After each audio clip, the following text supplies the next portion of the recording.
Bismillah. Assalamualaikum warahmatullahi wabarakatuh.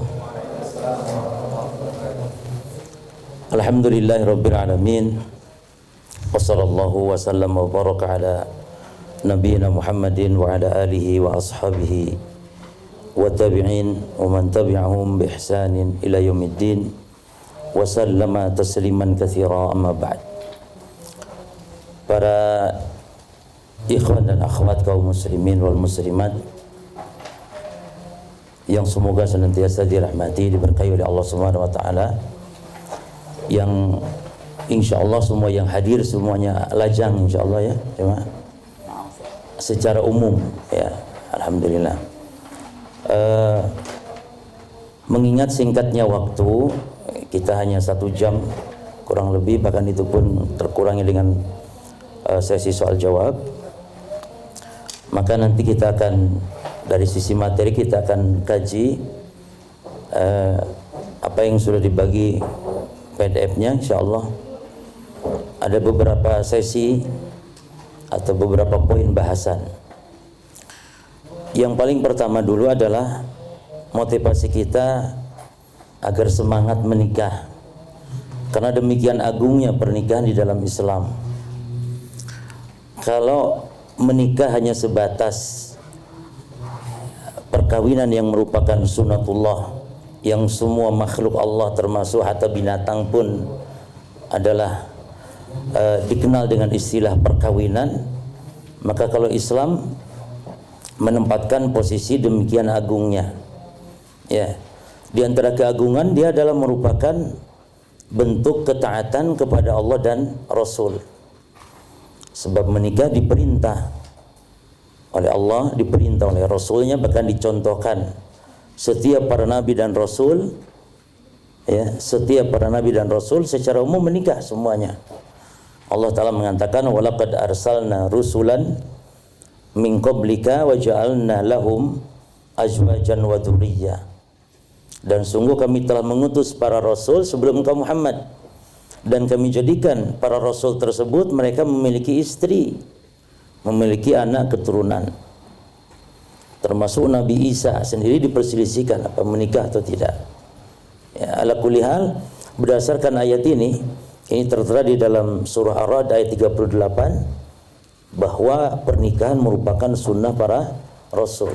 Maka menikah berarti ittiba, mengikuti mereka. Bahkan secara tegas lagi Nabi mengatakan arba'un min sunnanil mursalin. Ada 4 perkara yang termasuk sunnah para rasul. Yang pertama al-haya, sifat malu. Yang kedua ta'attur, yang suka memakai minyak wangi. Jadi kebiasaan memakai minyak wangi adalah itu sunnahnya para rasul, para jemaah. Yang ketiga wasiwak, suka bersiwak. Wa an-nikah, yang keempat menikah. Maka kalau seorang muslim sengaja tidak menikah dengan alasan sibuk ibadah, apalagi alasannya bukan karena ibadah, misalnya sibuk dunia atau sibuk yang lain, maka ini jelas berarti menyelisihi petunjuk Rasul ya. Kemudian menikah itu juga para jemaah yang paling penting lagi adalah Allah akan memberikan kecukupan dari sisi materi. Yani kalau kemiskinan saat bujangan, maka ketika menikah Allah akan memberikan kekayaan. Makanya Umar sampai mengatakan ajaban lil muslim lam yatlubil ghina bijawaz. Heran, aneh bin ajaib kalau ada orang Islam yang tidak mencari kekayaan, tidak mencari kecukupan dengan cara menikah. Karena Allah sudah mengatakan, Allah sudah menjanjikan fan wankihu ayama aminkum wa ankihul ayama minkum, nikahkanlah kata Allah orang-orang yang lajang di antara kalian wassolihin, dan orang-orang yang saleh min ibadikum, dari hamba-hamba kalian, wa imaikum, juga hamba-hamba saya perempuan kalian nikahkan. Ini perintah untuk menikahkan kepada para wali ya. Lalu apa janji Allah? Iyakunu fuqara'a yughnihumullah min fadlihi. Kalau mereka miskin, fakir, maka Allah akan memberikan kekayaan. Kalau mereka fakir, kata Allah, iyakunu fuqara'a, Kalau mereka fakir, yughnihumullahu min fadlihi. Allah memberikan kekayaan dari karunia-Nya. Allah memberikan kecukupan. Dan kita saksikan para jemaah, betul kata orang tua dulu, tidak ada istilah bujangan kaya raya, enggak ada. Jadi kaya itu ketika Allah pertemukan dengan jodoh, menikah. Dan Nabi pun menjanjikan, kata Nabi, salah satu hakun 'alallahi aunuhum. Ada 3 kelompok manusia yang Allah akan bantu, akan tolong. Berarti diantaranya dengan sebab menikah mendapat pertolongan. Di antaranya apa? Yang mendapat pertolongan, an-naqihu la yuridul afaf. Yang menikah, yang tujuan nikahnya untuk untuk menjaga kehormatan, ya. Baik. Itu perkataan Umar dipertegas lagi jemaah ya. Ajibtu liman ibtaghal ghina bighairi nikah. Aku heran dengan orang yang mencari kecukupan dengan bukan pernikahan. Jadi dengan pernikahan Allah akan memberikan kecukupan. Baik. Kemudian para jemaah sekalian, Nabi membanggakan umat yang banyak anak. Nabi membanggakan kita umatnya yang paling banyak anaknya. Berarti di antara keutamaan menikah adalah orang yang akan mendapatkan kebanggaan, karena tidak mungkin kita punya anak kecuali dengan cara menikah. Itu. Sehingga Nabi pun mengatakan tazawwajul wadudal walud. Nikahilah wanita penyayang, wanita yang subur. Berarti perintah menikah. Terus kata Nabi, kenapa sebabnya harus yang subur? Fa inni mukatsirun bikumul umam yaumil qiyamah. Karena aku berbangga dengan nabi yang lain dalam banyaknya umat di hari kiamat. Jadi menikah ini sesuatu yang sangat ditekankan para jemaah. Yang paling ajib lagi adalah memperbanyak pahala. Jadi menikah itu selain agama dia sempurna, ya, juga menambah banyaknya pahala dengan sebab menikah. Di dalam hadis Nabi menyebutkan tentang kesempurnaan agama seorang ketika menikah. Kata Nabi, idza tajawazal 'abd, apabila hamba menikah, faqad istakmala nisfal iman, maka telah sempurna separuh imannya. Falyattaqillah fi nisfil faqi, maka jagalah separuhnya lagi. Jadi kesempurnaan seseorang dalam beragama tidak mungkin bisa diraih kecuali dengan jalur menikah. Sampai-sampai Taus bin Kaisan mengatakan, seorang ulama salaf, al-mar'ah syatru dinir rajul. Wanita itu separuh agamanya laki-laki. Artinya laki-laki ketika menikah itu sempurna separuh agama, sebagaimana hadis Nabi tadi. Man tazawwaja faqad istakmala nisfal iman. Siapa yang menikah maka sempurna separuh keimanannya. Ya. Taus juga mengatakan tadi, Taus bin Kaisan, la yatimun nusukus syab hatta yatajawwaj. Tidak sempurna nusuk itu ibadah, cuma qul inna salati wa nusuki. Jadi nusuk dengan arti umum ibadah, kalau arti khusus menyembelih, atau kalau arti khusus bisa manasik, ya, nusuk itu. Kalau arti umum ibadah. Di sini artinya umum, la yatimu, tidak sempurna nusukus syab, tidak sempurna ibadahnya para pemuda hatta yatazawwaj, sehingga dia menikah. Nah, ini bukan hanya laki-laki tapi termasuk juga perempuan. Jadi kesempurnaan di dalam menikah. Dan menikah, ya, pahala yang diraih dari ibadah-ibadah ini banyak sekali. Dari mulai kata Nabi, wa fi bud'i ahdikum shadaqah, jimanya dengan istri kalian sedekah. Jimanya dengan istri, belum memberi makan. Setiap satu suap makanan yang dimakan oleh istri, ya, seorang yang sudah menikah, itu nilainya sedekah berjamaah. Kata Nabi, innaka lan tunfik nafaqatan, dengan syarat tabtaki biha wajh Allah.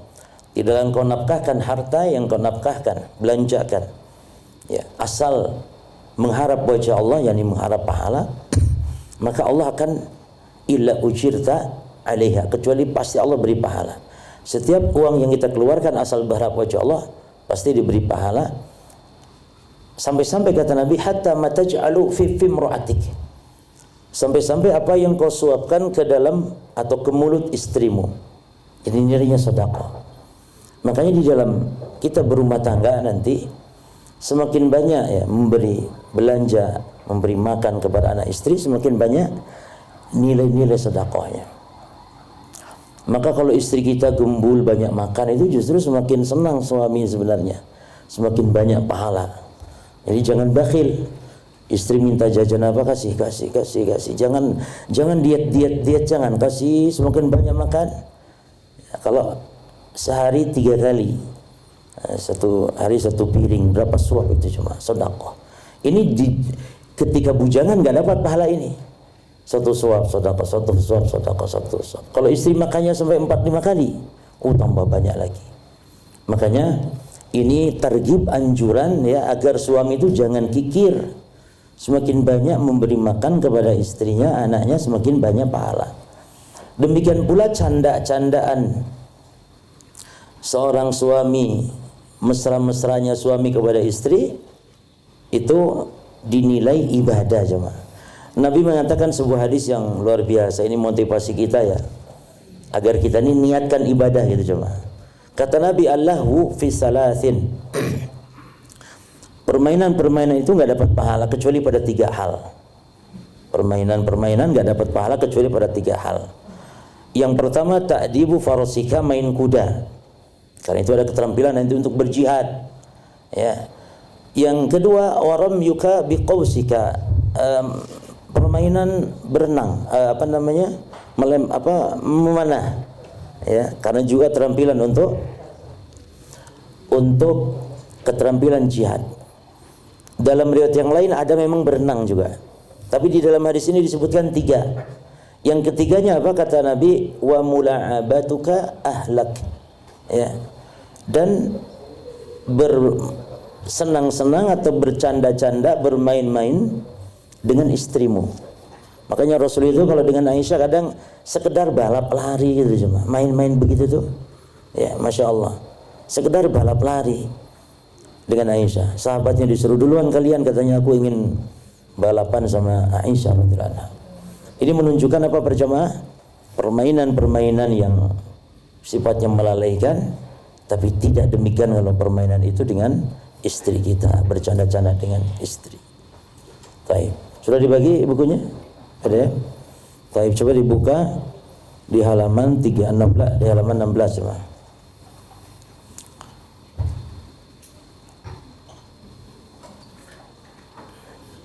Baik, di halaman 18 kita sebutkan di dalam Islam agungnya pernikahan itu adalah ketika Allah menyebutnya sebagai misaqon ghalidha. Apa arti misaqon ghalidha itu? Perjanjian yang teguh. Yang ucapan ini Allah sebutkan untuk perjanjian Allah dengan para nabi. Ini luar biasanya. Pernikahan dalam Islam ya. Allah sebut demikian, yaitu Allah katakan wa id akhadna minan nabiyyina mitsaqahum wa minka wa min Nuh wa Ibrahim wa Musa wa Isa ibn Maryam. Dan kami telah ambil perjanjian dengan para nabi, perjanjian dengan mereka dan juga dengan engkau wahai Muhammad. Nuh juga, Ibrahim juga, Musa, Isa bin Maryam. Kata Allah, wa akhadna minhum mitsaqan ghalidha. Kami ambil perjanjian dengan para nabi dengan perjanjian yang teguh. Kata-katanya ingat, mitsaqan ghalidha. Dan ternyata ucapan mitsaqan ghalidha Allah sebutkan ikatan perkawinan suami istri juga dengan ikatan ya mitsaqan ghalidha. Allah mengatakan wa kaifa ta'khudunahu wa qad afdha ba'dukum ila ba'din wa akhadna minkum mitsaqan ghalidha. Ini luar biasa.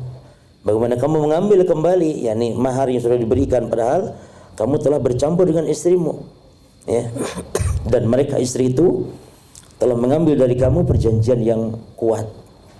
Saking kuatnya ikatan perjanjian sepasang suami istri berjamaah, maka pernikahan dalam Islam itu adalah pernikahan yang kekal sampai surga.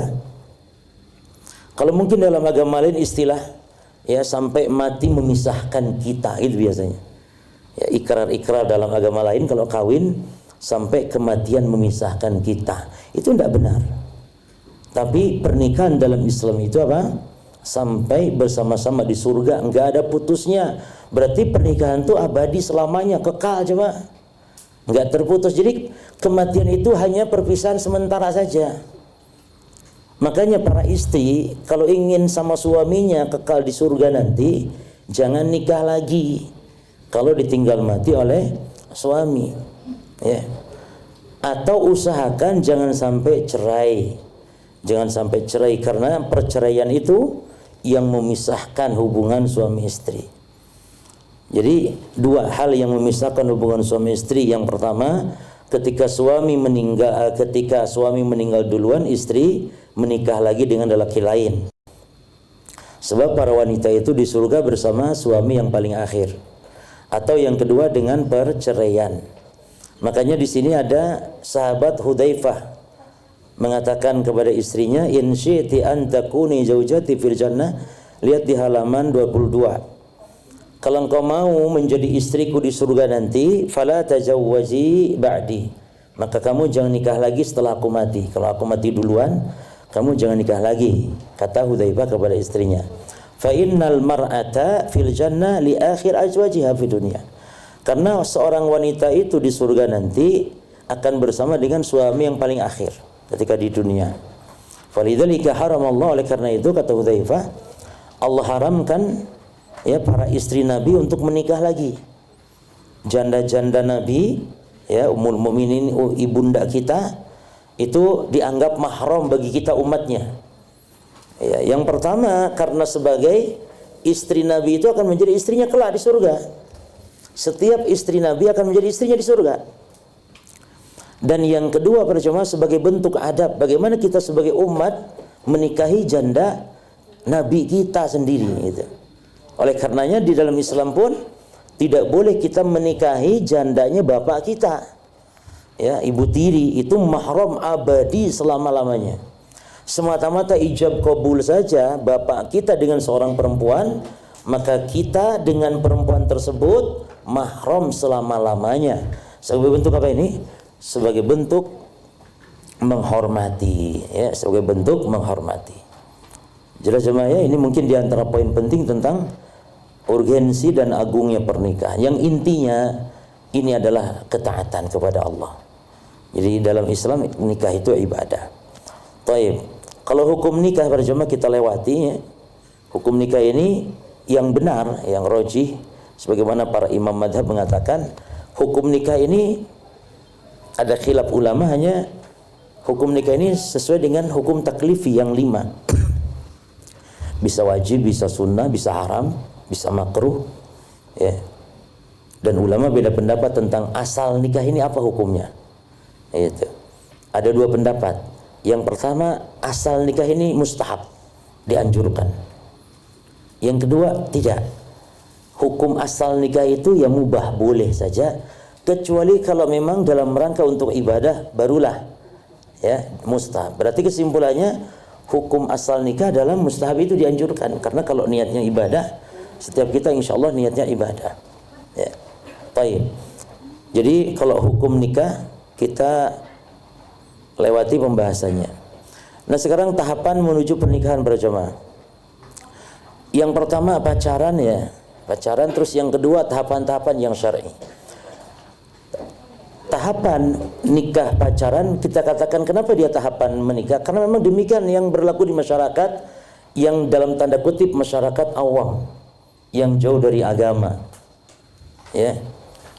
Jadi seolah-olah pacaran ini merupakan proses perkenalan yang dia dalam rangka menuju jenjang pernikahan. Tapi justru sebenarnya secara tinjauan syariat yang sahih, maka pacaran bukan tahapan menuju pernikahan.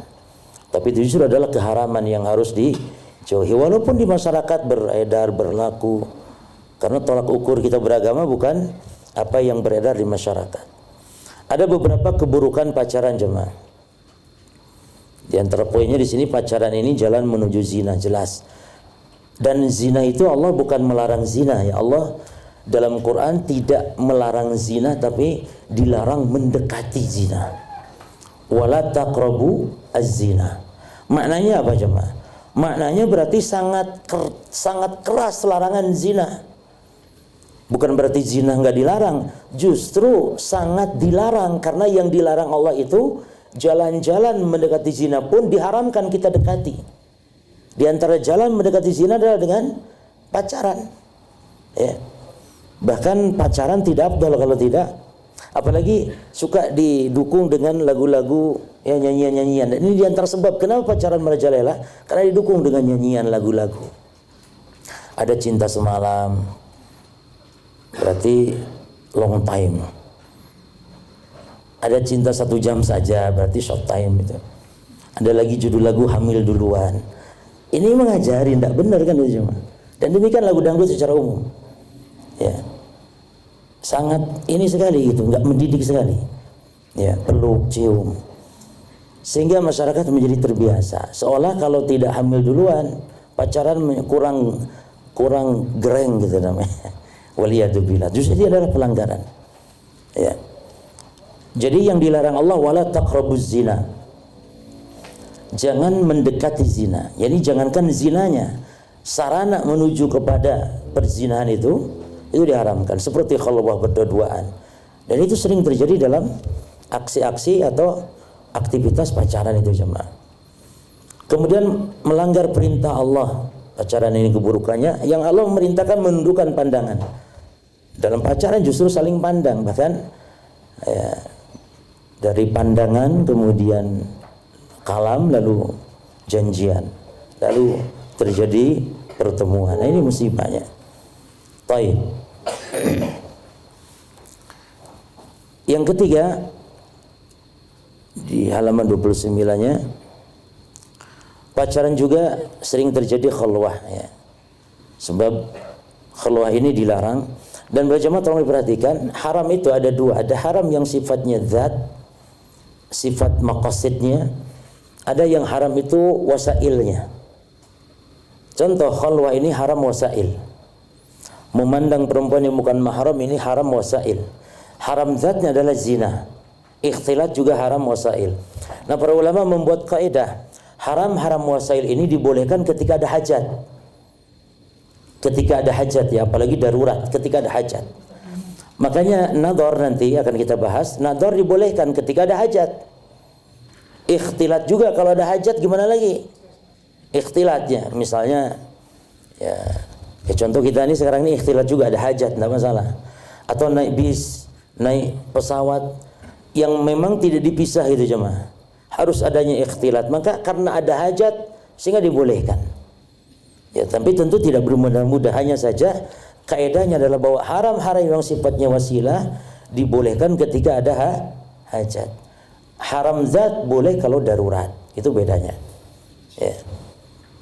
Taib. Lalu keempat, dalam pacaran, ya, masya Allah, jazakallahu khair. Ya, enggak ini. Baik.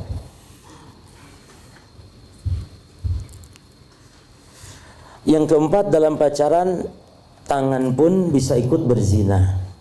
Sebab Nabi menyebutkan ada zina mata, zina tangan. Ya.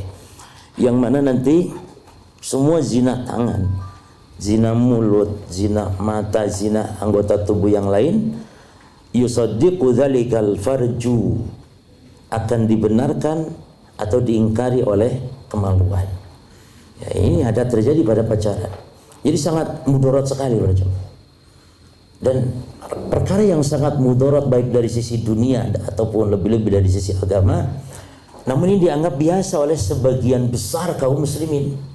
Hatta bukan di negara kita saja, Maya. Di hatta negara-negara yang di negara Islam atau negara yang mengatasnamakan Islam, hatta di walaupun mereka lebih bisa menjaga, tapi secara umum terjadi ya fitnah yang namanya alaqah jinsiyah ini, hubungan yang bukan mahram ini, pacaran ini. Ya. Terus yang kelima, di dalam pacaran itu ada kemudaratan adalah berupa membuka peluang-peluang fitnah. Contoh di dalam Quran Allah mengatakan kepada para wanita istri Nabi. Kata Allah, "Fala takhda'na bil qaul fayatma alladhi fi qalbihi marad." Janganlah kalian merdu-merdukan, rendahkan merdukan suara sehingga nanti ada rasa ingin pada laki-laki yang di hatinya ada Penyakit apa yang maksud? Penyakit syahwat. Jadi perempuan diharamkan berbicara mesra, merdu, karena nanti di hati laki-laki yang ada penyakit syahwat akan tergoda. Nah ini justru di dalam pacaran sebaliknya. Kalau pacaran Masya Allah mesra, ucapannya lemah lembut aja mah. Kalau kesandung dikit, hati-hati say. Tapi udah kawin gak dulu atau kawin. Kalau sudah kawin gitu biasanya. Apalagi sudah hamil berapa, itu ada tahapan memang. Itu kan bahaya cuma. Ya, kelembutan. Maka ini juga banyak kedustaan. Kalau lagi pacaran Masya Allah begitu besar perhatian, tapi giliran menikah berbeda dengan yang mengawali hidupnya saling mencintai saat menikah. Akan terasa mesranya para jemaah. Baik. Nah, ini diantara berapa banyak poin-poinnya, termasuk poin-poin misalnya dalam hal pacaran ini intinya hal yang menjerumuskan kepada perzinahan, itu saja inti paling besarnya. Ya, banyak keharaman lain. Ya, jadi bukan dari satu sisi haramnya cuma khalwahnya, bersentuhannya. Kata Nabi apa kalau menyentuh wanita yang bukan mahram? Kata Nabi, lan yata'an ahadukum bi mikhyatin min hadid khairun lahu min an yamusa imra'ah la tahilullah. Sungguh kepala kalian ditusuk dengan jarum besi itu lebih baik, kata Rasulullah, daripada harus menyentuh kulit wanita yang tidak mahram, tidak halal baginya. Jadi dosanya itu terkumpul berbagai macam dosa besar aja, terkumpul berbagai macam dosa besar dalam pacaran. Maka nikah adalah solusi. Sebagaimana Nabi mengatakan lam nara lil mutahabbaini misla nikah. Kata Nabi, kita tidak mengetahui ada dua sepasang yang saling memadu cinta demikian dalamnya kecuali dalam pernikahan. Bukan dalam pacaran. Di dalam pacaran itu cinta-cinta semu, cinta palsu. Banyak juga orang pacaran itu bukan niat serius, tapi hanya sekedar untuk melampiaskan nafsu sesaat. Maka hati-hati. Tapi cinta yang hakiki ketika pasca ijab kabul, Masya Allah, itu kecintaannya asli. Sampai-sampai Nabi memberikan tolak ukur barometer akhlak baik tidaknya seseorang laki-laki itu bagaimana akhlak kepada istrinya, karena itu aslinya. Jadi kalau cintanya cinta asli, kalau misalnya sikapnya itu sikap yang asli, suami itu tidak bisa berpura-pura di hadapan istrinya, yaitu aslinya cuma.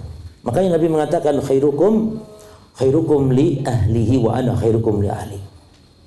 Sebaik-baik kalian adalah yang paling baik kepada istrinya, keluarganya, dan aku yang paling baik kepada keluargaku. Yani laki-laki yang terbaik itu tolak ukurnya bukan kepada temannya, tapi kepada istrinya. Ya. Ini menunjukkan karena aslinya tabiat seorang suami di hadapan istrinya. Baik. Dan Nabi juga memberikan solusi apa? Untuk menikah. Maka menikah solusinya, bukan pacaran. Ini tahapan menuju pernikahan. Maka yang kedua, ini kita kaji di sini tentang memilih pasangan ideal, jemaah. Tapi ini sebenarnya materi tambahan saja, ya. Materi tambahan. Namun secara singkat mungkin bagi para ikhwan dulu ya, calon istri itu agama dan akhlak. Begitu juga nanti sebaliknya. Jadi tolong dibedakan agama dan akhlak. Agama ini bisa bermakna ilmu. Ustadz itu mungkin dari sisi ya, penuntut ilmu. Ustadz itu dari sisi agamanya baik. Adapun kalau akhlak ini tabiat. Yang mana kalau tabiat bisa jadi hatta orang kafir pun punya akhlak baik ini.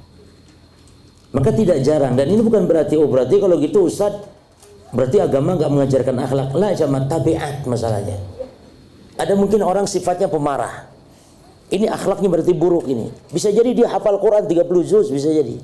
Dan ini banyak kasus-kasus di masyarakat. Ada seorang suami target mencari istri itu harus yang hafidhah. Ya, atau sebaliknya seorang akhwat suami itu harus yang ustadz misalnya. Ternyata perangai sang ustadz ini bisa jadi buruk, bisa jadi ustadz yang juga manusia lemah dari sisi akhlak, bisa jadi mungkin temperamen, tukang pukul, naudzubillah, kalaupun ada, itu bisa terjadi. Maka jangan hanya yang penting ustadz, yang penting hafidh Quran, lah, yang penting penuntut ilmu, tidak, tapi dua. Karena Nabi pun mengatakan, ya, dua hal ini itu tentang din dan khuluq, akhlak. Nah, jadi kriterianya itu. Yang kedua solihah ya, karena Allah menyebutkan dalam Quran fas-solihatu qanitatun hafizat. Ya, tanda-tandanya ya solihah disebutkan di sini. Tidak melihat, mendengar atau mengatakan apa yang diharamkan. Secara umum ya ini ma'ruf. Makanya wanita solihah itu perhiasan dunia yang paling indah, yang paling mahal. Ya. Kita ini jemaah mungkin hidup miskin harta ya, hidup serba kekurangan, tapi ketika punya istri yang solihah, kita seperti punya segalanya. Oh masya Allah. Dan menderita loh, banyak segalanya ada, fasilitas ada, tapi istrinya jahat, istrinya kurang ajar sama suami, itu suami menderita. Sebagaimanapun dianggap dia sukses cuma kalau istrinya nih ya jahat misalnya, kurang adab, kurang akhlak, tidak bermoral, waliyadzubillah, maka menderita. Penderitaan besar ketika suami memiliki istri yang tidak baik. Baik. Di antara poin penting nanti istri solihah itu yang menolong suami dalam ketaatan. Sebab Nabi mengatakan, liyattakhid ahadukum qalban syakiran. Hendaklah kalian memiliki hati yang bersyukur. Wa lisanan dzakiran, lisan yang senantiasa zikir. Ini wa zaujatan mu'minatan, dan istri yang mukminah yang beriman. Apa karakter istri yang beriman itu? Tu'inu ahadakum ala amri akhirah, yang menolong, membantu kalian untuk urusan akhirat. Ini ta'awun dalam ibadah, saling mendukung. Maka nanti saya sarankan selain mukminah juga supaya bisa ta'awun dalam ketaatan itu yang sepemahaman. Ya, yang sepemahaman. Walaupun hukum asal selama muslim enggak masalah ya. Yang jelas, tapi kalau aliran sesat misalnya Syiah misalnya yang jelas-jelas sesatan ya enggak boleh. Ya. Atau Wahabi misalnya, gimana? Wahabi boleh enggak jemaah nikah sama Wahabi? Kalau Wahabinya Wahabi yang Wahabi sesat ya enggak boleh ya. Wahabi Abdurrahman bin Abdul Wahab bin Rustum memang itu aliran Khawarij, jangan.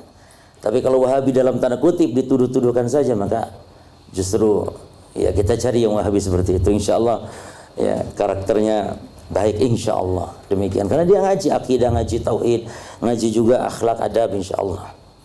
Baik, ini karakter wanita. Yang keempat al-wadud, penyayang, al-walud, berketurunan banyak. Kalau keturunan lihat dari yakni keluarganya cuma. Ya. Lihat dari keluarganya. Jangan dilihat dari pinggulnya. Oh, perempuan ini katanya banyak anak. Lihat apanya? Pinggulnya.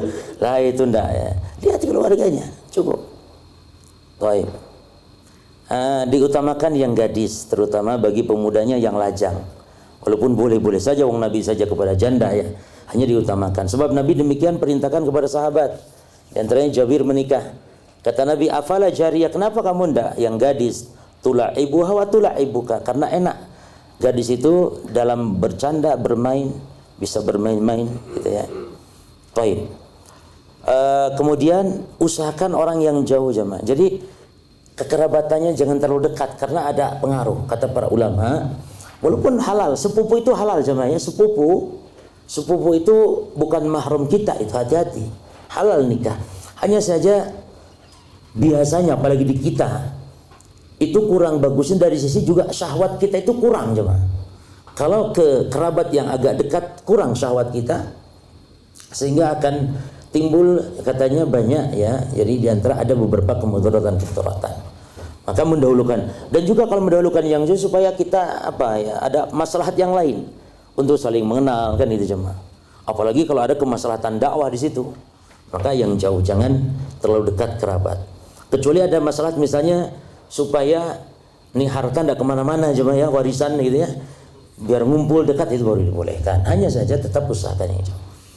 Sekarang bagi para akhwat calon suami ya mukmin, usahakan akidah. Kenapa kalau akhwat nggak dipentingkan akidah? Karena nanti suami yang akan mengajari.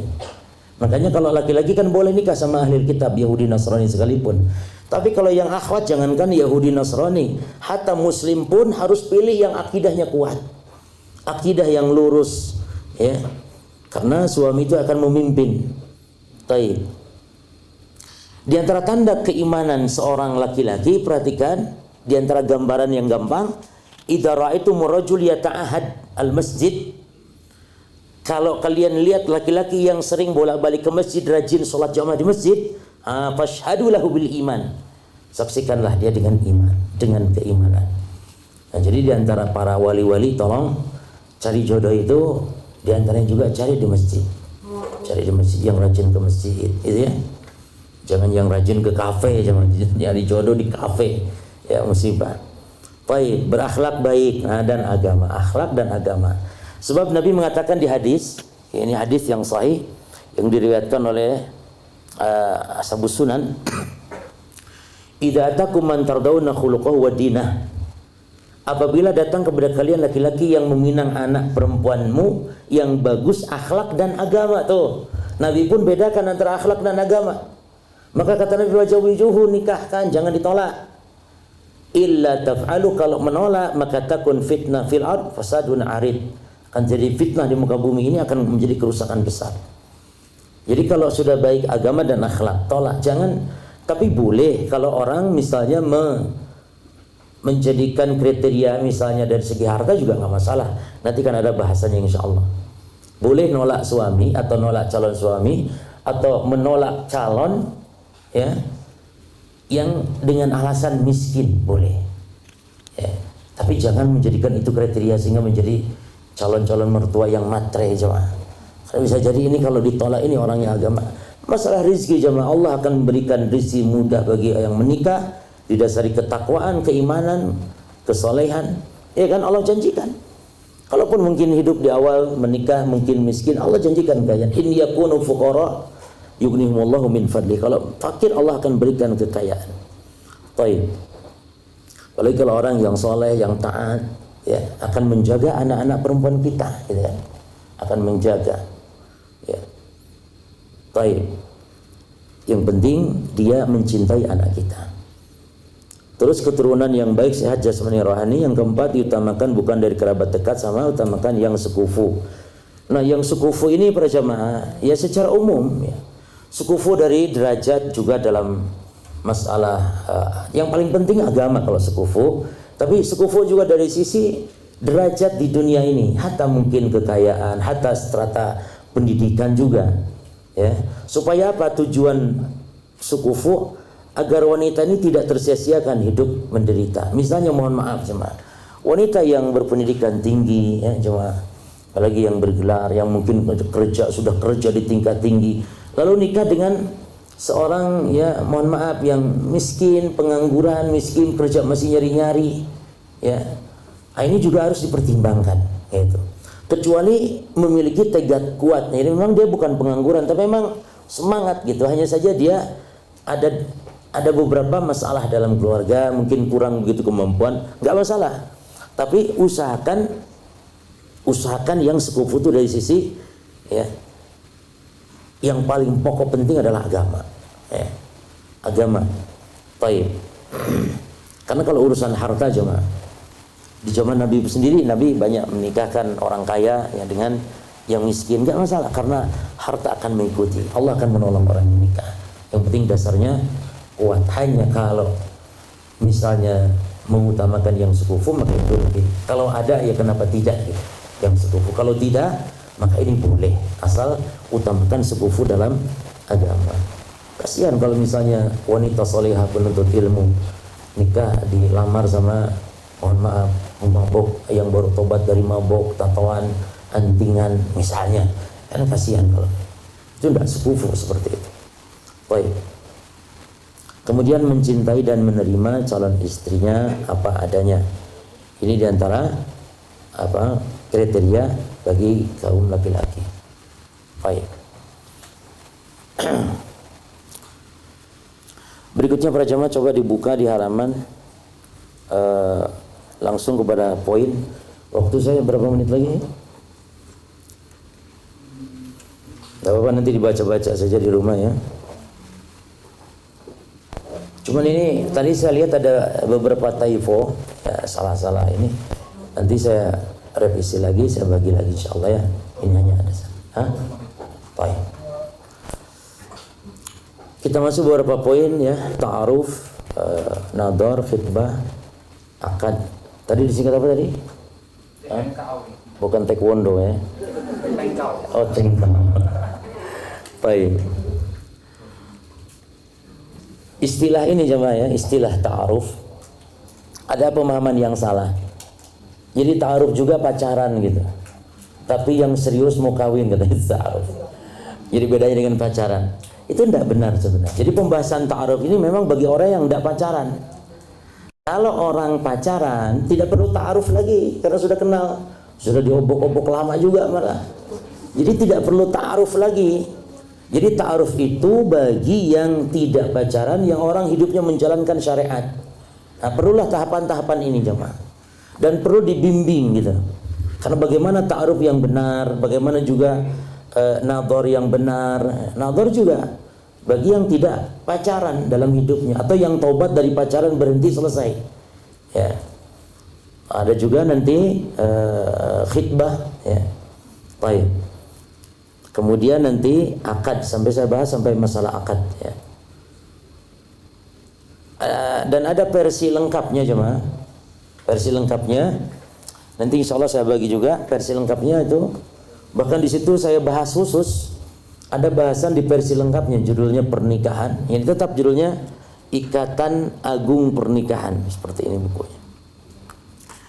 Di versi lengkap saya khusus bahas untukmu sang nakhoda, yakni untukmu para suami secara khusus.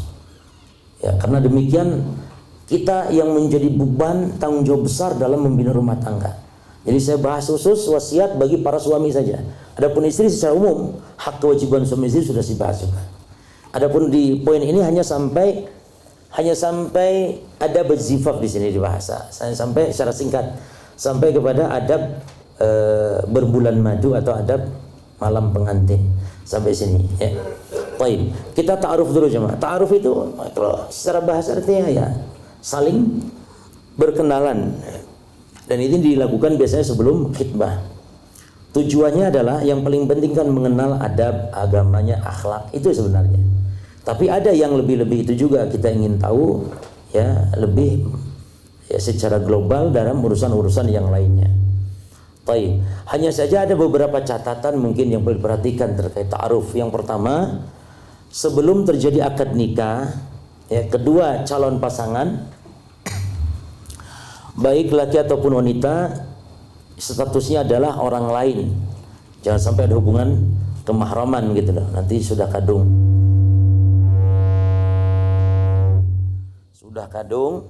ya perkenalan dan semisal ternyata ada hubungan mahram. Kemudian tidak diperkenakan untuk berdua-duaan ya, jelas ini.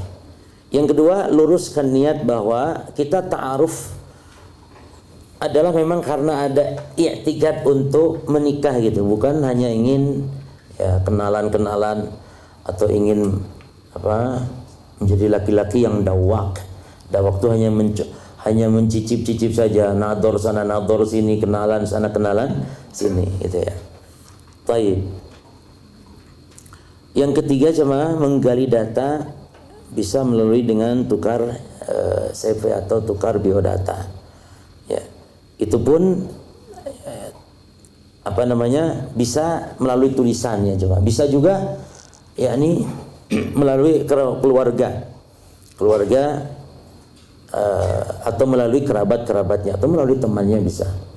Nah, bagaimana keadaan si fulan atau si fulanah ya. Nah, setelah ta'aruf diterima, ini poin yang keempat, mungkin belum bertemu mungkin, maka bisa jadi hanya tukar biografi saja, maka dianjurkan untuk nadhar.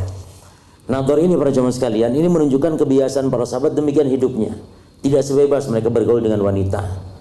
Al-Mughirah bin Syu'bah ketika meminang perempuan, itu Nabi bertanya, apakah dilihat? Kata beliau belum. Mau sampai gitu sahabat.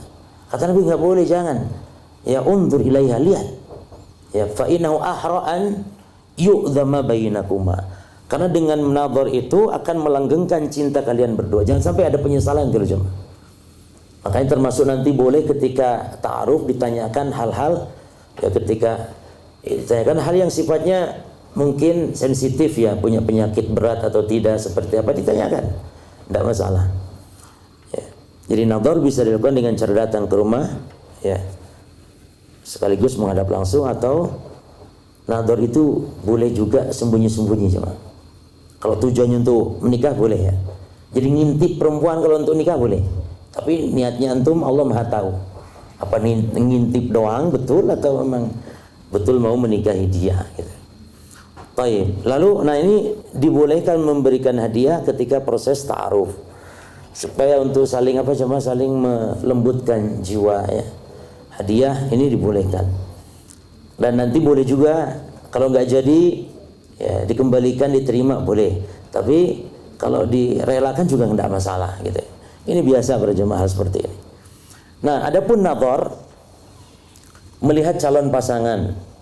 Ini biasanya dilakukan ya ketika ta'aruf atau ketika melamar, bisa dua-duanya nadhar ini. Hanya tahapannya tentu ta'aruf ya nadhar. Sebenarnya tidak harus seperti itu tahapan ini, hanya kebiasaan demikian. Ya. Hatta nikah itu tanpa melamar dulu pun ya bisa saja langsung begitu ditetapkan misalnya. Hanya saja demikian tahapan secara umum manusia. Karena butuh kepada persiapan dan semisal.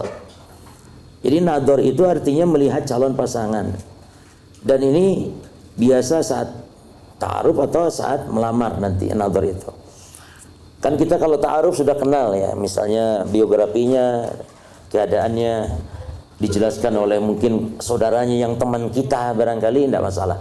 Nadharnya nanti saat khitbah ya itu boleh. Ya. Kemudian Nabi mengatakan idza khataba ahadukum al-mar'ah fa in istata'a an yanzura minha ila ma yad'uhu ila nikahiha falyaf'al. Apabila salah seorang kalian mengkhitbah, jadi di dalam syariat pun khitbah memang ada persyaratan khitbah cuma. Dan ada aturannya memang. Di antara aturannya adalah tidak boleh wanita yang sudah dikhitbah saudaranya, dipinang saudaranya, dikhitbah pula oleh yang lain. Dan arti khitbah nanti apa? Akan ada bahasan insyaallah. Maka kalau mampu melihatlah, kata Rasul, kepada hal-hal yang bisa membuat kalian terdorong untuk menikahinya. Mungkin karena kok cantik ya, asalnya tidak mau nikah. Asalnya kurang semangat ketika cantik, oh Masya Allah.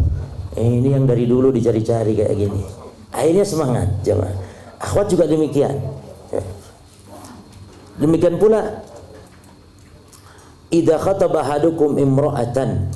Ini boleh nadhar ya, walaupun sang wanita tidak menyadarinya. Boleh ngintip. Apabila salah seorang kalian menikahi perempuan, fala junah alaih, tidak mengapa, tidak berdosa an yanzur ilaiha, untuk melihat. Idza kana innama yanzur ilaiha li khitbatin, kalau melihat itu memang untuk dikhitbah. Wa in kanat la ta'lam, walaupun si wanita tidak sadar kalau sedang dinadhar. Ya. Dan nadhar ini tidak cukup dengan foto cuma, apalagi sekarang banyak editan cuma ya. Yang hitam jadi putih, mulus Masya Allah. Pas aslinya semuanya ada bekas-bekasnya.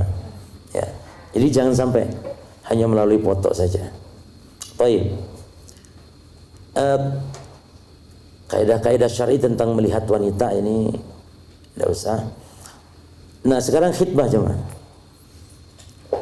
Bukan khutbah. Kalau khutbah ya, makanya kalau khutbah orangnya disebut khatib. Kalau khitbah orangnya disebut khatib. Ya, kalau ngomong telah datang yang berkhutbah yaitu khatib, itu salah. Kalau khatib laki-laki yang meminang perempuan. Kalau khatib apa artinya? Yang berkhutbah. Jadi ini khitbah ya. Apa itu khitbah? Khitbah artinya talabul mar'ah li jawaz. Definisi khitbah artinya meminta seorang wanita untuk dinikahinya. Ya. Fa in ujiba ila talabihi fala ya'du, perhatikan, kaunuhu wa'dan bizawaj. Kalau diterima khitbah itu, permohonan pernikahan, maka tidaklah dianggap ya kecuali sekedar janji untuk menikahi saja, itu saja. Janji untuk menikahi, itu khitbah. Jadi tidak ada konsekuensi dianggap sebagai nikah. Beda di masyarakat awam berjamaah. Di masyarakat awam kalau sudah dikhitbah, seolah sudah sah gitu, sudah boleh berduaan kemana-mana, sudah dibiarkan. Bahkan naudzubillah min dzalik, tidur satu kamar pun sudah diizinkan oleh mertua yang atau calon mertua yang jahil kepada syariat. Ya, berdua-duaan begitu akrabnya, ini tidak boleh. Karena kondisinya tetap walaupun sudah dikhitbah tetap sebagai wanita asing. Tidak boleh video callan, tidak boleh berdua-duaan. Ya. Nah, ini banyak terjadi. Jadi walayan akidu bihadan nikah fatadilul mar'a ajnabiyatan. Jadi tidak dianggap sebagai pernikahan yang sah kalau sekedar baru khitbah, sehingga wanita tetap sebagai ajnabi baginya, asing. Ya, hatta ya'qid 'alaiha, sampai akhirnya akad. Nah, jadi khitbah itu muqaddimatun lin nikah. Jadi khitbah itu muqaddimah terhadap pernikahan, la yatarattabu 'alaiha ma yatarattabu 'ala nikah. Tidak ada konsekuensi apapun seperti konsekuensi pada pernikahan, ya. Baik, lalu perhatikan poin ini jemaah. Meminang atau khitbah bukan syarat sahnya pernikahan. Artinya nikah tanpa khitbah sah, ya. Jika pernikahan berlangsung dengan tanpa dipinang terlebih dahulu, maka pernikahan tersebut sah. Tapi biasanya ini meminang dulu, ini sarana untuk menuju pernikahan. Jadi menetapkan kapan menikahnya. Kalau anak juga mau ditanya mau tidaknya dan seterusnya. Baik. Namun Nabi mempraktekkan demikian, ya. Makanya dalam mazhab Syafi'iyah mengkhitbah itu disunnahkan gitu, karena Nabi mengkhitbah Aisyah, ya. Juga Nabi mengkhitbah Hafsah kepada Umar. Baik. Kepada siapa khitbah ini diarahkan jemaah? Khitbah diarahkan boleh kepada salah satu dari dua. Boleh kepada orang tua, tapi boleh juga khitbah itu dilamar langsung kepada wanita yang bersangkutan. Tentu kalau wanita ini rosyidah. Rosyidah itu wanita dewasa yang sudah apa jemaah? Yang sudah mengenal, ya, seluk-beluk pernikahan dan semisal. Mobil khusus misalnya janda. Seperti Ummu Salamah. Ketika Abu Salamah meninggal dunia, Nabi langsung mengutus Hatib bin Balta untuk melamar langsung Ummu Salamah, bukan orang tuanya Ummu Salamah. Jadi khitbah boleh diarahkan kepada wanita itu sendiri, namun syaratnya kata para ulama wanita yang rosyidah, ya, yang dewasa maksudnya. Jangan anak-anak kecil, harus anak-anak kecil, wanita-wanita pingitan, anak kecil, ya khitbahlah kepada orang tuanya. Baik. Kemudian khitbah itu ada dua macam jemaah. Ada yang disampaikan terang-terangan dan ada yang disampaikan dalam bentuk isyarat. Bagi wanita yang dalam masa iddah boleh dikhitbah namun dengan isyarat. Tidak boleh terang-terangan, karena wanita yang masih masa iddahnya, ya, itu tidak boleh dikhitbah. Kemudian masalah pernikahan berjamaah, ya.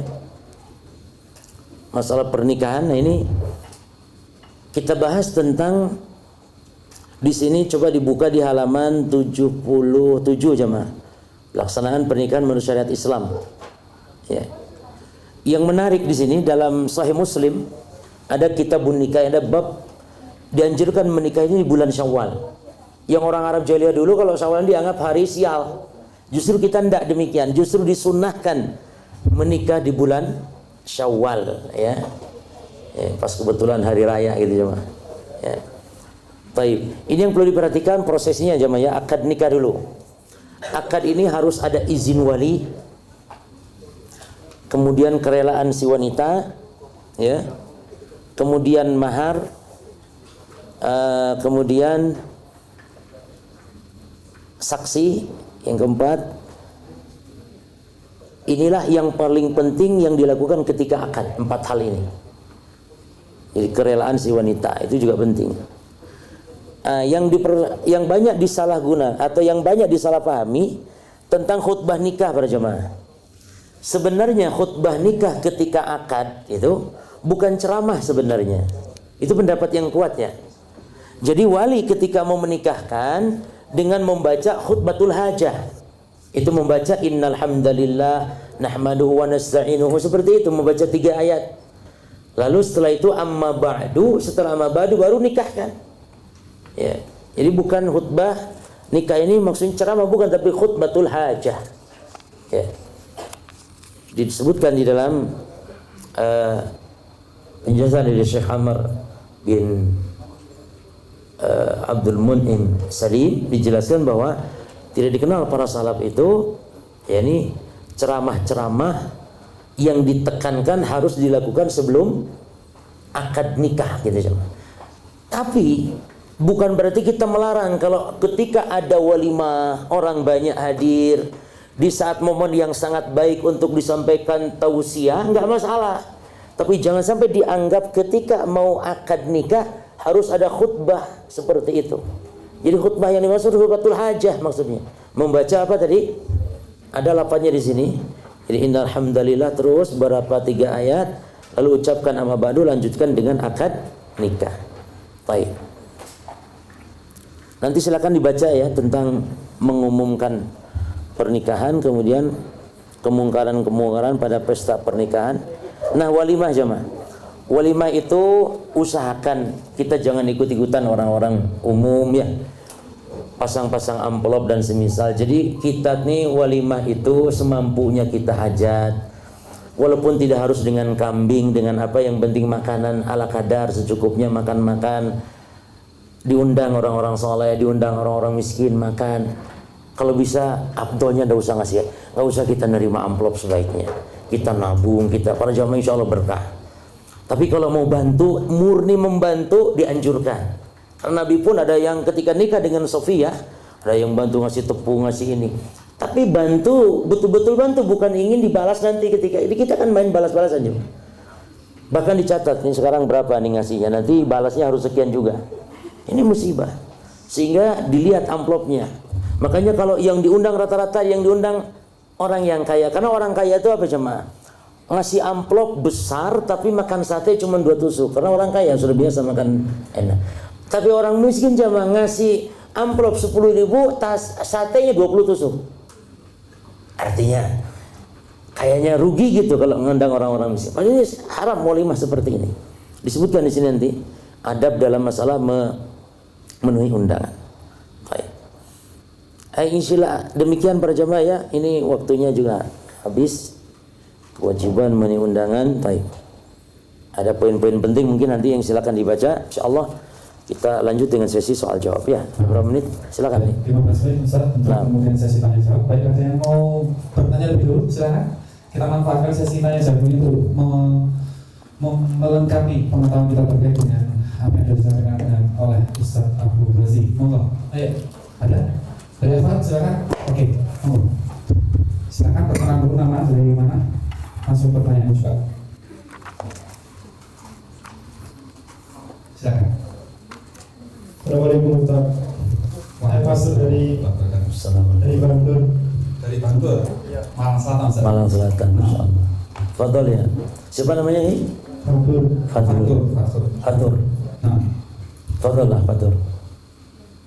Itu waktu nadaru sendirian niatnya gimana? Sendirian. Ya. waktu nador antum sendirian, gak ada kerabat atau yang menemani itu ya? Baik. Nah, Nador dibolehkan sendirian antum datang, tidak harus dengan bawa keluarga dan semisal. Namun ketika melihat atau nador itu wanita harus ada mahramnya, entah kakaknya, entah ibunya, bapaknya atau keluarganya. Jadi antum sendirian tidak masalah, tapi sang wanita harus ada mahramnya.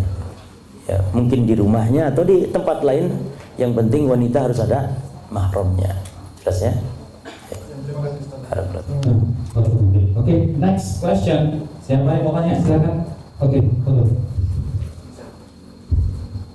Silakan perkenalan namanya dari mana? Saya Alima dari Malang. Pertanyaannya, saya pernah melihat video singkat yaitu dari Syekh Sulaiman Al-Ruhaili yang pernah ditanya oleh jamaahnya. Jamaahnya bertanya, dengan siapakah putriku akan dinikahkan?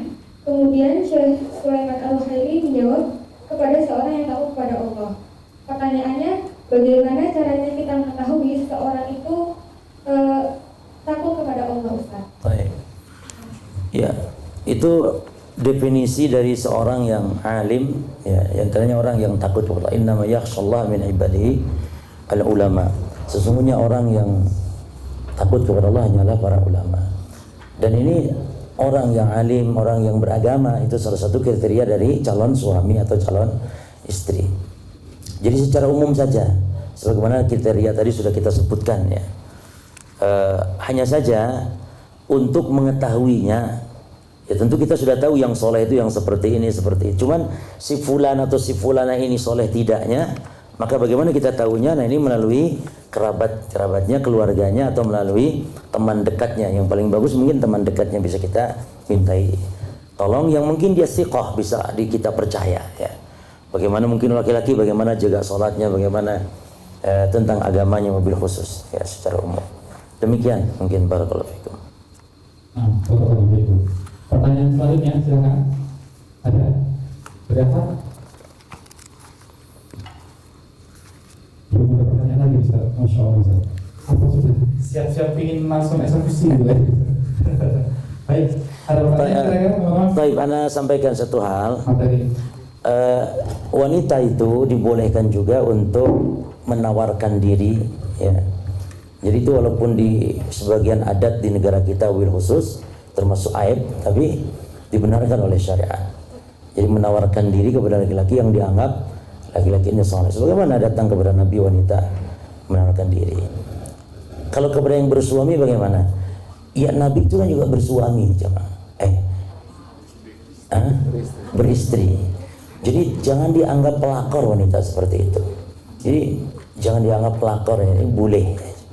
Tinggal makanya para umat mungkin ketar-ketir juga, wah gawat nih kalau boleh.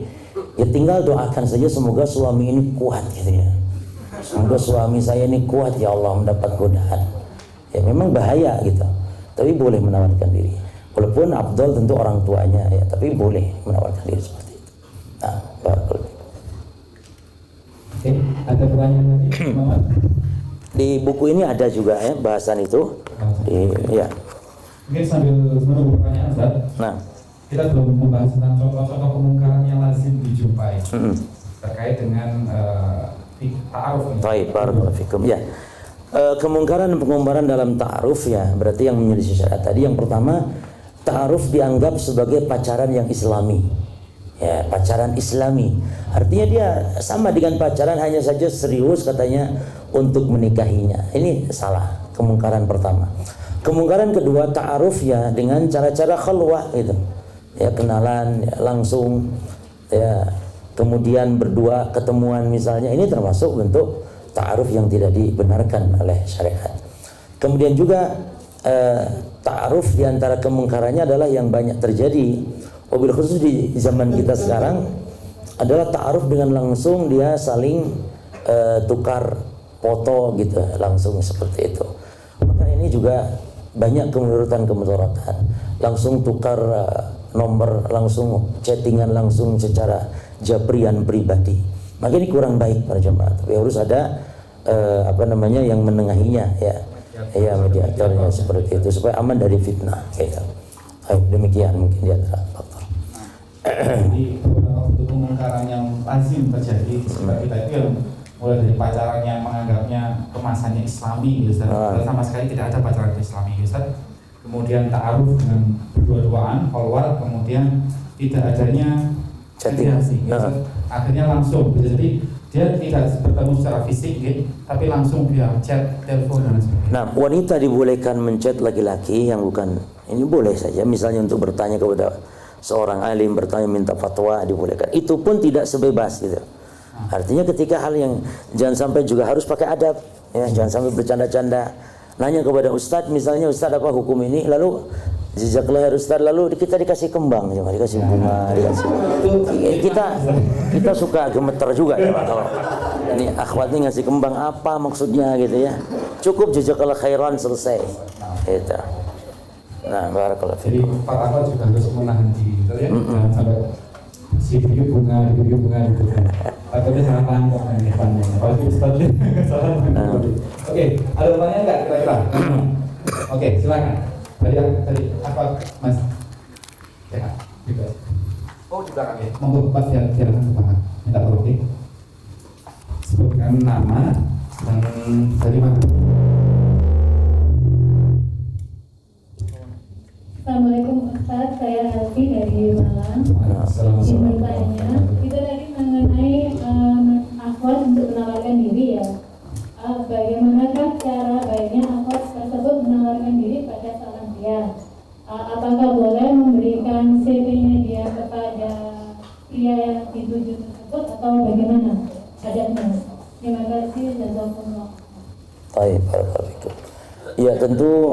Di antara adab yang pertama, sang akhwat tentu sudah mengenal laki-laki kebaikannya. Jangan sampai orang asing tiba-tiba dikirim CV-nya kayak sembarangan gitu kan ya. Jadi dia mengenal kesolehannya, memang mungkin bisa jadi mungkin ya tetangganya dia kenal atau bagaimana soleh kelihatan ya, atau ada info-info dari kerabatnya. Terus yang kedua, bagaimana caranya, itu tidak diatur caranya. Sebagaimana wanita datang langsung kepada Nabi menawarkan dirinya, apakah aku siap menjadi pendampingmu misalnya, kalau engkau berkenan misalnya. Dan kalau tidak misalnya ditolak ya tidak masalah, karena Nabi pun pernah ya menolaknya wanita, sehingga ada sahabat lain yang mau. Kalau segitu ya Rasul saya saja yang maju, dan wanita juga mau misalnya. Nah ini tidak masalah. Jadi caranya boleh dengan seperti itu, yang penting aman dari fitnah tadi ya. Nah, barakallahu fikum. Ada pertanyaan mengenai catatan, terus Ustaz izin anak sampaikan. Bismillahirrahmanirrahim. Semoga Ustaz dan seluruh kaum muslimin selalu dalam firman Allah dan mendapat keberkahannya. Amin. Izin bertanya Ustaz, ada 2 poin. Pertama, apakah ketika seorang akhwat yang memiliki riwayat keluarga yang berkebutuhan khusus, yang maknanya punya saudara yang tertentu ada sedikit gangguan mental, besar mudorotnya untuk dinikahi, kalau hampir banyak ikhwan yang mundur ta'aruf setelah mengetahui hal ini. Mundur ketika mengetahui sang akhwat memiliki kerabat yang mengalami gangguan mental. Itu kira-kira. Pertanyaannya apa? Maksudnya mundur seperti itu ya? Nah. Baik. Para jamaah sekalian, kita menikahi seorang wanita memang boleh mempertimbangkan juga hal-hal lain dari keluarga ya. Misalnya keluarga itu memang keluarga yang mungkin keluarga mohon maaf mungkin rusak, broken home atau yang lain, atau mungkin ada penyakit atau yang lain seperti dalam kasus ini. Namun itu bukan menjadi faktor utama gitu dengan alasan itu, karena kita menikahi seorang wanita adalah kita tidak terlalu banyak hubungan gitu dengan mereka, kerabat-kerabatnya, selain berhubungan sebatas kemampuan saja. Tapi yang paling penting adalah bagaimana kita hubungan baik dengan wanita tersebut. Mungkin wanita ini baik ya dari sisi agama, dari sisi akhlaknya ya. Tapi kalau alasan mundur gara-gara misalnya punya kerabat ya, kerabat apalagi ya, mungkin dikhawatirkan menular penyakit atau semisal, ini tidak menjadi alasan sebenarnya ya. Jadi insya Allah hal ini tidak menjadi penghalang. Atau hatta ibunya mungkin punya gangguan mental barangkali, enggak masalah. Banyak kejadian kita juga menyaksikan ibunya ada gangguan mental, tapi anaknya alhamdulillah baik, bahkan anaknya bisa untuk membangun, membina keluarga tersebut gitu. Anaknya baik, maka insya Allah jangan menjadi penghalang. Yang penting, yang paling penting kita berumah tangga itu dengan istri kita ini berjamaah. Jangan terlalu, karena nanti akan banyak kebaikan-kebaikan yang kita sia-siakan, kita tolak gitu. Padahal dia wanita yang baik-baik misalnya, agamanya dan semisalnya. Demikian, Allah a'lam. Baik, semoga bisa menjawab untuk pertanyaan pertama. Kemudian pertanyaan yang kedua, bagaimana tips agar tidak terjebak dengan ikhwan modus? Ayo, awas ya, hati. Dia mengaku salafi, namun ternyata setelah ta'aruf dan tinggal selangkah menuju khitbah, qadarullah terbongkar aib-aibnya dan sifat aslinya. Jazakallahu khairan. Ya, sifat asli mungkin manhajnya juga ternyata bukan salafi misalnya. Palsu. Nah ini kita harus perhatikan mungkin juga dari sisi informasi ya. Jadi jangan sampai hanya 1-2 informasi, sebanyak-banyak informasi tidak masalah tentang calon kita ini.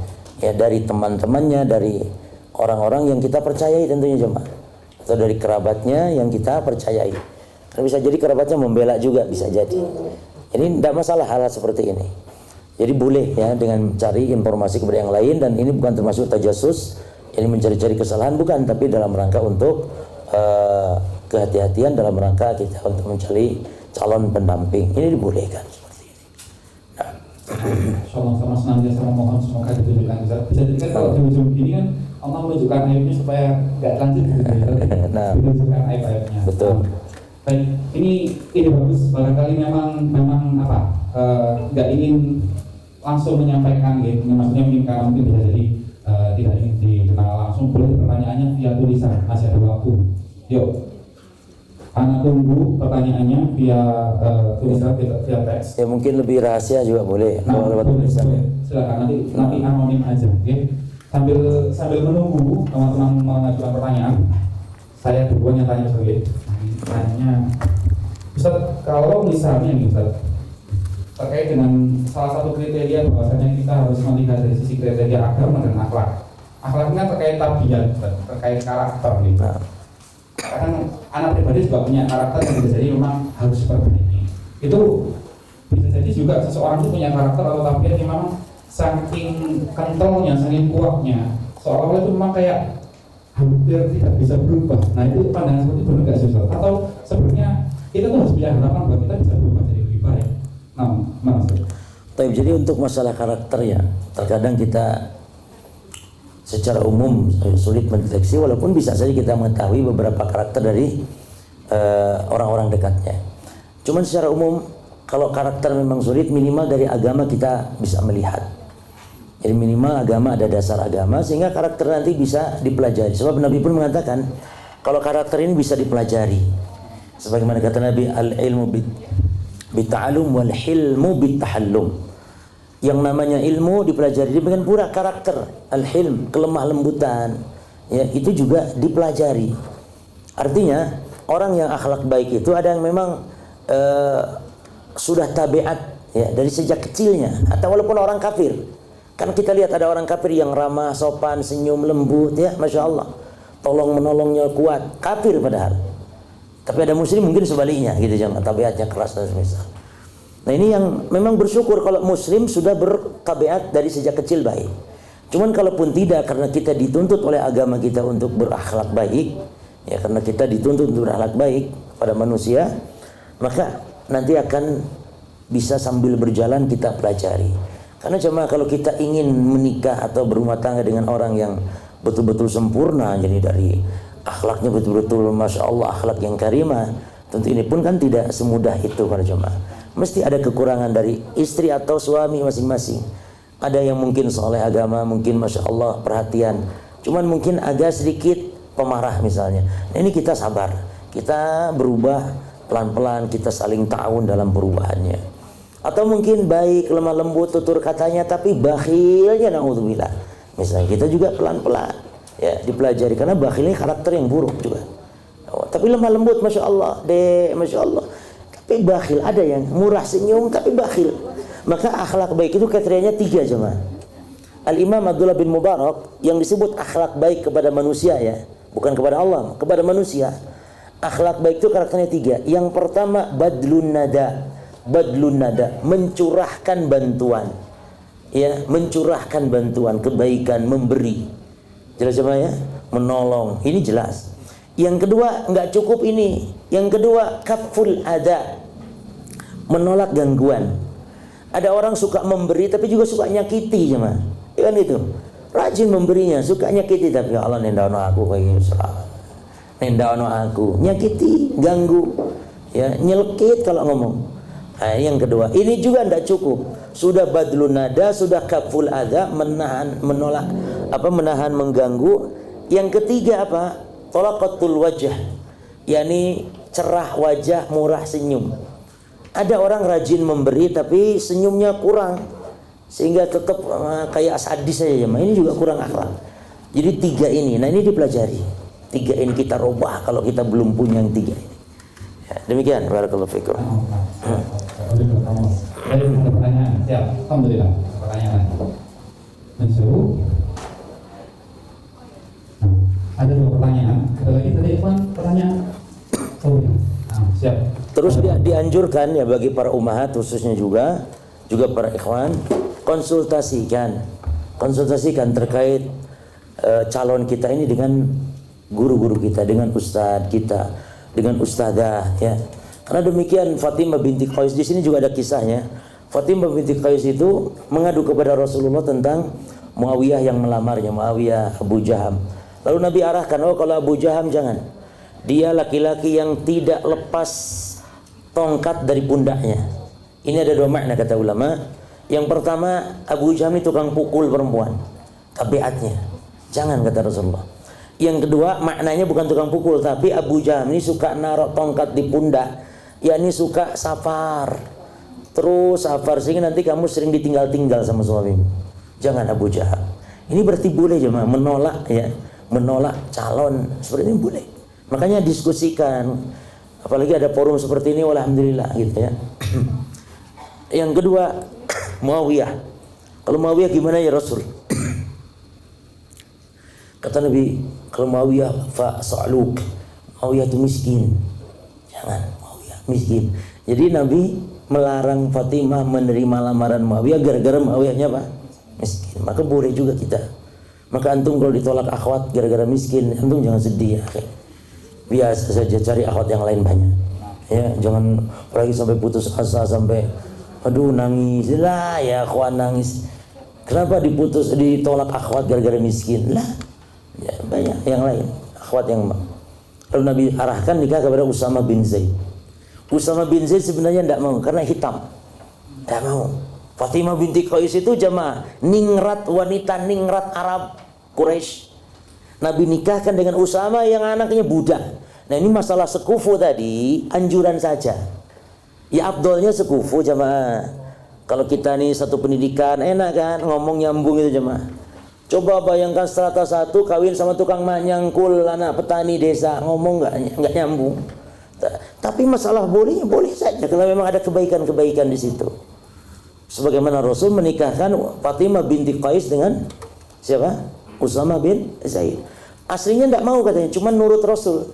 Karena ini arahan dari Rasulullah SAW, akhirnya mau. Dan ternyata setelah menikah, masya Allah diberi keberkahan oleh Allah Subhanahu Wa Taala. Menunjukkan ya, jadi masalah fisik juga jangan jadikan nomor 1. Para akhwat ummahat ya, para ikhwan juga. Berapapun jumlah wanita, kalau bukan dasar iman tetap bosan saja cuma. Kita kecantikan relatif. Maka agama, senikmat-nikmat pasangan yang agamanya baik. Ya. Walaupun mungkin kurang begitu ini dari fisiknya, tapi bisa bahagia sebagaimana Fatimah binti Qais. Tapi ada loh di zaman Rasul, boleh ada seorang perempuan mengadu kepada Nabi tentang suaminya yang alam sangat jelek, sangat buruk. Ya Rasul, kalau masalah kesolehan tidak masalah, tapi buruk sekali rupa suami saya. Takut saya jatuh kepada kekufuran, jadi saya tidak taat akhirnya. Ya karena buruk. Akhirnya kata Nabi, ya kalau kamu mau kembalikan kebunnya, mahar. Ya luar biasa aja mahar. Cuma di sini saya bahas mahar itu yang afdol ya, yang paling ringan-ringan saja. Tapi mahar itu juga sesuaikan. Kalau calon suami ini kaya raya, mahar itu ya jangan pelit-pelit gitu loh jemaah. Nggak pantas juga kalau kaya maharnya cuman, dan mahar itu jangan main-main ya. Mahar itu harus sesuatu yang bermanfaat. Jangan main-main. Sekarang mahar itu yang penting main-main, contohnya nikahnya tahun 2000 berapa ya? 2022. Jadi maharnya cuma uang 2000 perak. 22 rupiah. Ya Allah. Apa faedahnya uang 22.000 jemaah? Jadi mahar itu yang bermanfaat lah, uang berapa juta, uang berapa emasnya kasih atau apa yang bermanfaat. Ya, tapi jangan juga terlalu mahal kalau tidak mampu, jangan menuntut mahal. Disebutkan karena keberkahan wanita ketika maharnya mudah. Ada 5 pertanyaan dan waktunya mepet. Jadi coba bacakan dulu nih. Nanti kalau misalnya waktunya nggak cukup kita lanjutkan di sesi berikutnya. Baik. Sebaiknya belajar mencari ilmu tentang rumah tangga lebih dulu atau segera menikah belajarnya sambil jalan? Ilmu nikah itu kan nggak harus belajar sampai 2 tahun, 3 tahun aja. Daurah ini cukup. Daurah ini sudah cukup, insyaallah. Nanti ada suami istri kan ya. Tadi bagaimana itu selesai. Karena kalau yang namanya onak duri atau mungkin rintangan-rintangan di dalam rumah tangga, itu sifatnya pengalaman saja nanti. Dan itu juga bisa dihadapi oleh orang-orang yang sudah hidup ya dalam kehidupan, walaupun masih bujangan, mungkin dia sudah banyak pengalaman hidup. Ya, misalnya cara ngirit kan itu cuma. Ini problem dalam keluarga nanti bagaimana manage keuangan. Ada yang bujangan sudah bisa manage, masya Allah. Ya, yang hidup sendiri kan gitu. Makanya nikah itu ummahat tolong jangan masalah laki-laki ini miskin gitu, enggak. Yang penting laki-laki ini nampak semangatnya. Ya percuma anak mami, anak papi pun misalnya kalau anak orang kaya tapi nggak bisa kerja ya Pak, ngandelin duit babehnya saja, ini percuma. Jadi yang penting semangatnya. Mungkin saya suka melihat ada ikhwan yang masya Allah kerja jemaah, walaupun sepeda ontel diikat bawa barang, diikat pakai karet, masya Allah dia jualan, ini semangatnya luar biasa. Allah akan mudahkan ketika didukung sama wanita yang salehah menjadi istrinya, Allah akan mudahkan. Nah, jadi yang penting semangatnya yang kita cari, yang bukan masalah kayanya. Nah. Satu lagi, bagaimana jika ada ikhwan yang kita mengenal baik akhlaknya, sudah lama kenal, namun ikhwan ini masih awam dan dalam agama, belum mengenal sunnah juga, ibadahnya hanya sebatas sholat maghrib. Bagaimana jika ada ikhwan seperti ini? Ibadahnya sebatas sholat maghrib doang. Ya, langsung. Ya jangan dijadikan kriteria atau jemaah. Karena orang begini jangan dianggap orang soleh berarti. Orang tidak sholat, tidak soleh jemaah. Allah saja nggak diperhatikan. Bagaimana dengan kita gitu? Allah saja di PHP ya, apalagi kita. Jadi jangan sampai sholat itu penting ya. Sholat itu, maka tolak ukur tadi laki-laki yang rajin ke masjid itu insya Allah. Jadi kalau dia betul-betul perhatian memanage sholatnya, apalagi dalam keluarganya, insya Allah demikian. Baik, insya Allah pertanyaannya kita cukupkan, nanti kita susulkan di sesi berikutnya deh, sekalian. Donasi dakwah Malang Mengaji. Ayo, ambil bagian untuk dakwah melalui rekening berikut ini bersama umat berbagi manfaat.